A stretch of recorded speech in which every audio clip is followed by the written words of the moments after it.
La Lega cerca di voltare pagina. Roberto Maroni convoca tutti i suoi uomini a Milano per discutere, verificare e ascoltare chi vive la politica sul territorio tutti i giorni. E da qui si augurano i suoi cominciare la risalita.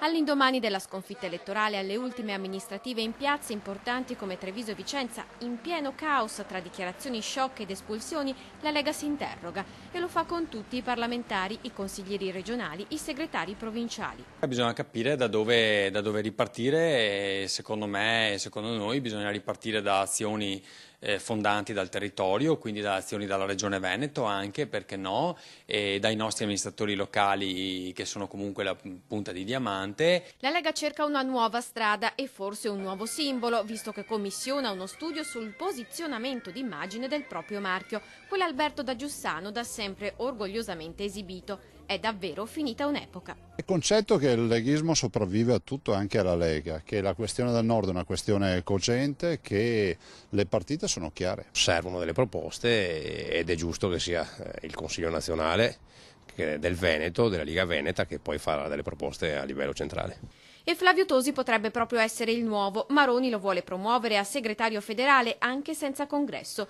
Non tutti concordano. Chissà, forse se ne parlerà domani. Di fatto la Lega non gode di buona salute e le colpe per qualcuno stanno tutte negli alti vertici. Il risultato è frutto anche di quello che è successo in Lega e ancora sta accadendo, divisioni interne, la gente che non ci dà più fiducia secondo me perché in questi 20 anni non si è portato a casa quanto si doveva portare a casa. Più positivo il presidente della provincia di Treviso, Leonardo Muraro. Da dove sta la Lega adesso si può solo risalire. Uno stimolo a ripartire con nuove proposte per il nostro territorio, essendo l'unico partito territoriale ancora esistente.